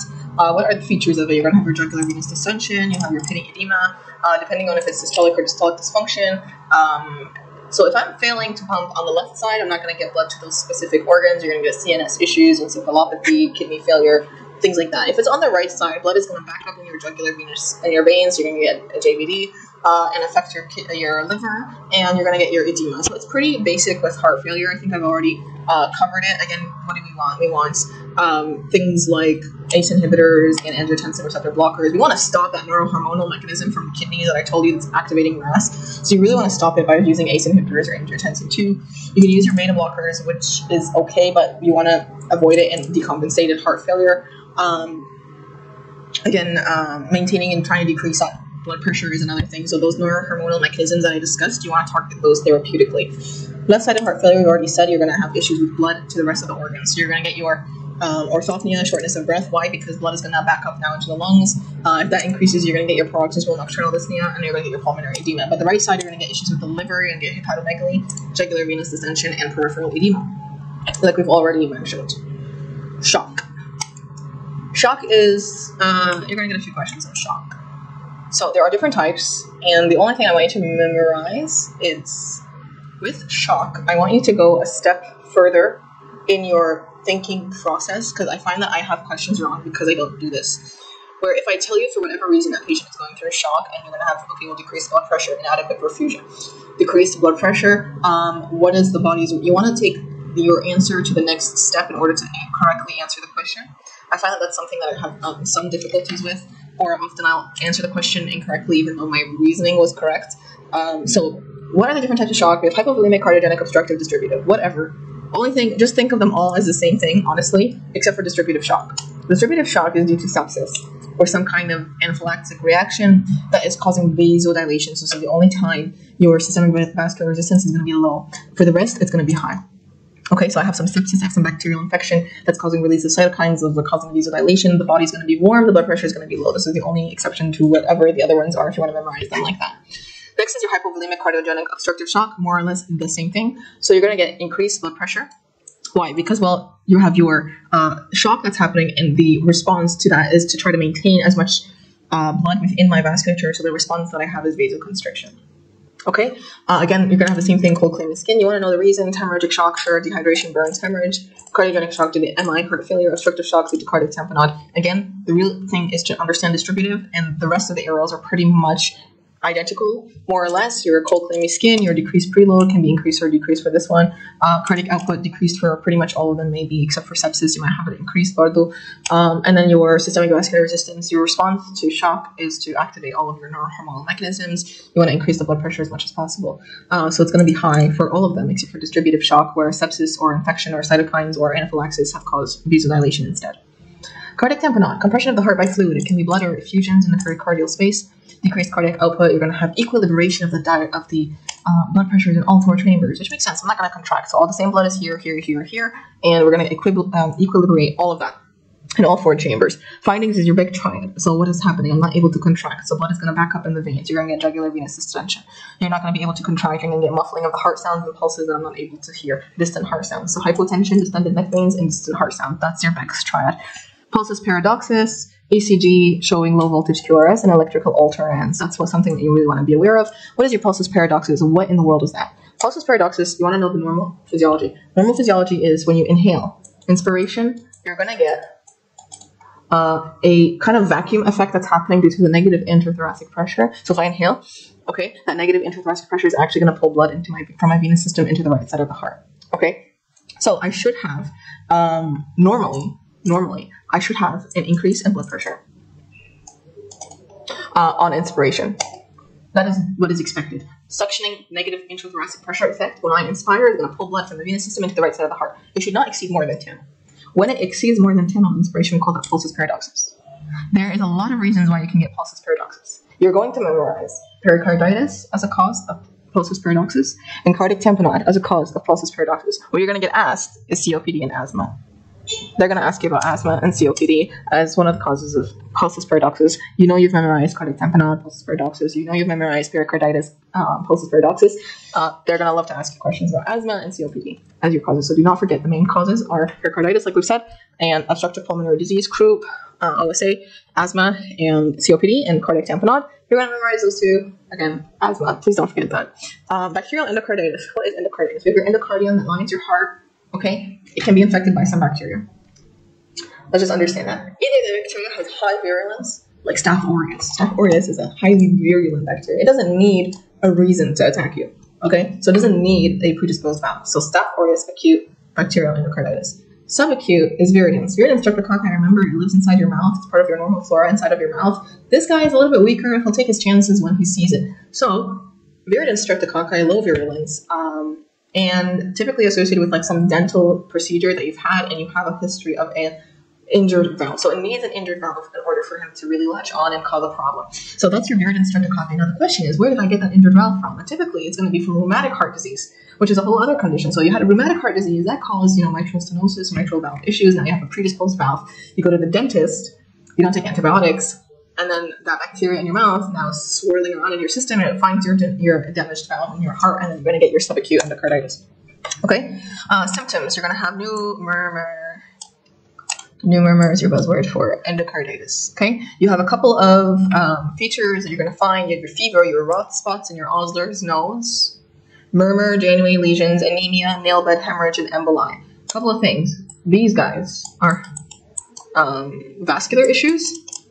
Roth spots and Osler's nose are immune issues. You want to know which ones are caused by an immune problem and which ones are caused by a vascular problem. Typically, your Janeway lesions, or you're going to get like these red spots on the hands. Those are vascular microemboli. Please memorize that. This is a vascular phenomenon. Your Roth spots and your Osler's nose. Roth spots are going to be in your eyes. Your Osler's nose are going to be in your hands, and both of these are immune phenomenon. So your Osler's nose are raised lesions in the fingers and the toe pads. Your Janeway lesions are painless. Erythematous lesions, these are microemboli. They don't say that here. These are microemboli.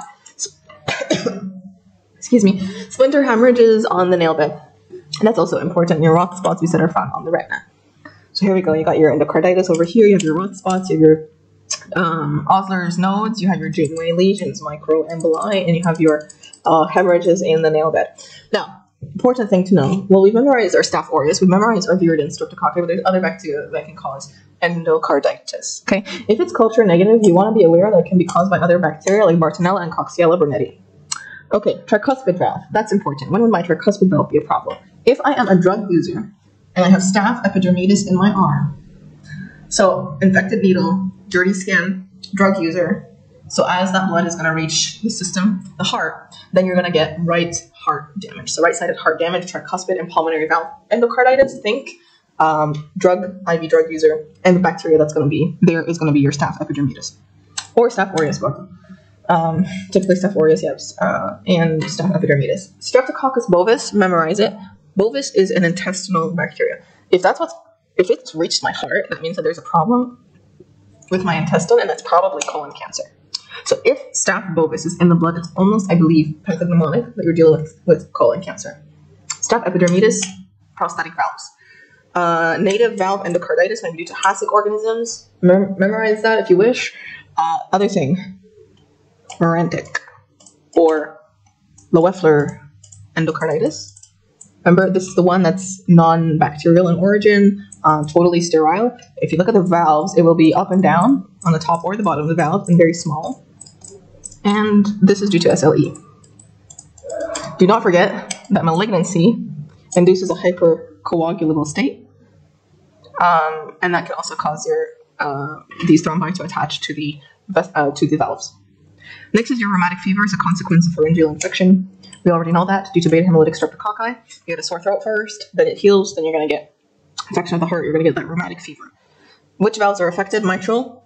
Just memorize mitral or aortic if you wish. Associated with astroph bodies. So that's this whole thing over here. And you have these macrophages called Anichkow cells. These macrophages, these little ones over here. You're going to find certain antibodies, anti-streptolysin O, anti-DNase B titers to help you diagnose it. The main thing is to memorize joints pains, sore throat plus joint pains plus carditis, evidence of anal murmur, nodules in the skin, erythema marginatum, and Sydenham chorea. I've seen this question a lot done incorrectly. Sydenham chorea is there is an antibody reaction that happens, or an autoimmune reaction that happens, kind of similar to the basis for rheumatic fever is what? There is molecular mimicry that happens, and the body will attack the valves because they look similar to the M protein on the beta-hemolytic streptococci. A similar situation happens in the basal ganglia that results in Sydenham chorea. Sydenham chorea is almost exclusively only found in females. I don't know why. I've seen some questions pose it as a male. Again, we can double check that fact, but I remember reading it as Sydenham chorea being almost exclusively a female phenomenon. If you get a female with the Sydenham chorea and almost any other feature of the Jones criteria, then you know you're dealing with rheumatic fever. Syphilitic heart disease, I've not seen a question on it. It is due to tertiary syphilis disrupting the vasa vasorum of the aorta. Only thing you want to know is that it has a tree bark appearance and it predisposes to aortic aneurysm and rupture. The tree bark appearance is almost very, very obvious. If you get a picture of it in pathology, you know you're dealing with syphilitic heart disease. Syphilis, just for review sake, the only thing we only want to remember with syphilis is the pathophysiology of it, which is end arteritis obliterans. Next is your your acute pericarditis. So this is inflammation of the pericardium. Typically, it can happen almost always with a viral infection or idiopathic, or we call it viral. It's presumed to be viral as the main cause of the pericarditis. The one thing I really want you to pay attention to is this picture here, where you can see that the pericardium looks thickened. It looks calcified, and you have this lumen here that opened up over here, and it's filling up with fluid. What are the other causes? You have neoplasia, you have autoimmune diseases like SLE, rheumatoid arthritis, uremia. Please do not forget uremia. Other causes of pericarditis, we said peri-infarct, pericarditis, so that's going to be due to your STEMI, your myocardial infarction, or throughout the whole thing, autoimmune Dressler syndrome. Radiation therapy can also cause your pericarditis. What are the kind of buzzwords for a pericarditis that you want to be aware of? Your pericardial effusion, it presents with friction rub, ECG changes, including ST segment elevation. You have that friction rub, like I said before, if the pericarditis, the inflammation and the fluid that's building up, remember, it can trigger cardiac tamponade as well.